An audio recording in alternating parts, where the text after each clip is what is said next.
We start the day's other headlines on Capitol Hill and the down-to-the-wire battle to avert a partial government shutdown.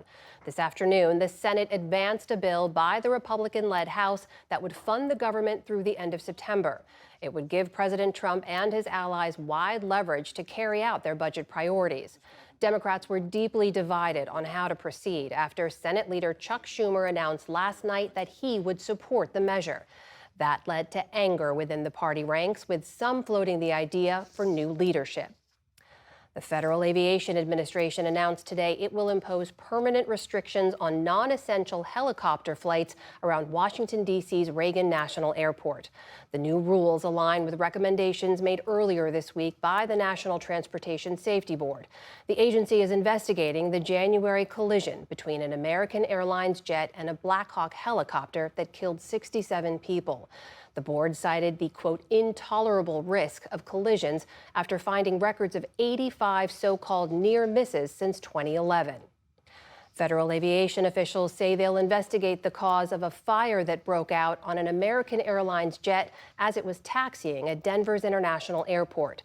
Social media video captured the Boeing 737-800 covered in smoke late yesterday as passengers evacuated. The FAA says the plane was headed from Colorado Springs to Dallas, but diverted to Denver after reports of engine vibrations. The fire then broke out as the plane headed to the gate.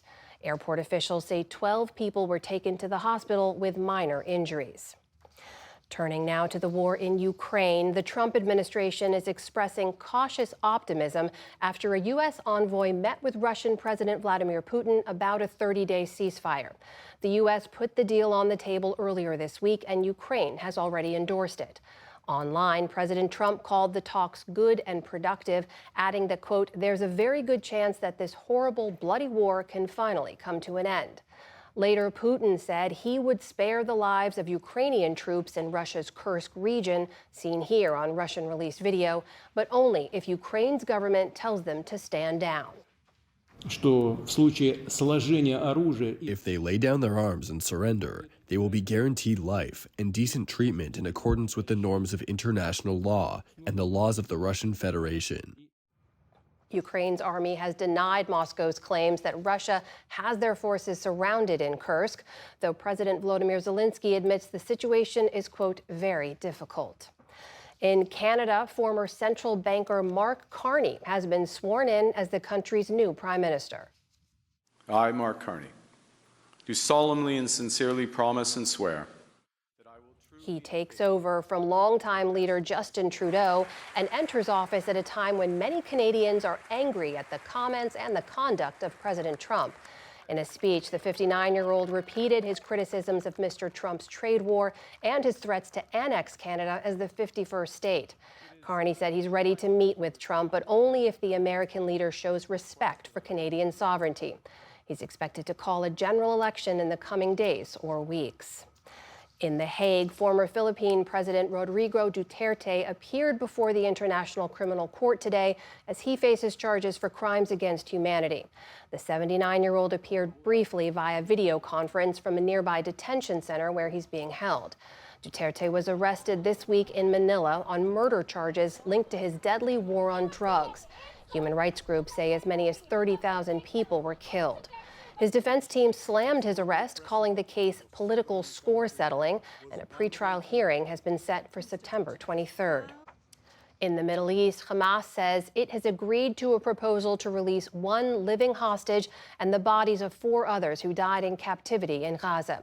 The group did not specify when it would release 21-year-old Edon Alexander, a soldier and an American-Israeli dual national. Special Presidential Envoy Steve Witkoff said today that Hamas is publicly offering the release, but in private is making entirely impractical demands. In a statement, he writes, quote, Hamas is making a very bad bet that time is on its side. It's not. Hamas is well aware of the deadline and should know that we will respond accordingly if that deadline passes. The U.S. has not made public when that deadline is. On Wall Street today, stocks rallied to close out an otherwise brutal week for the markets. The Dow Jones Industrial Average jumped more than 670 points. The Nasdaq added roughly 450 points on the day. And the S&P 500 jumped more than 100 points after falling into correction territory a day earlier. And a passing of note. Former Wyoming Senator Alan Simpson has died. At 6'7", Simpson was quite literally a towering figure in American politics. Senate colleagues, friends, and relatives remember the moderate Republican as a man gifted in bridging the partisan divide. He did so both through his views — he was a rare Republican who supported abortion rights, for example — but also with his famous sense of humor. He used it to melt barriers, even when taking shots at himself. I really am tired of the hair stories. The hair stories are not really funny at all. I have said many times that everyone is given a certain number of hormones. If you want to waste yours growing hair, that's your business. For his lifetime of service, Simpson was awarded the nation's highest civilian honor, the Presidential Medal of Freedom, in 2022 by his friend and one-time colleague, former President Joe Biden. Senator Alan Simpson was 93 years old. Still to come on the NewsHour, David Brooks and Jonathan Capehart weigh in on the week's political headlines. And after decades with the bands The Pixies and The Breeders, musician Kim Deal embarks on a new solo career.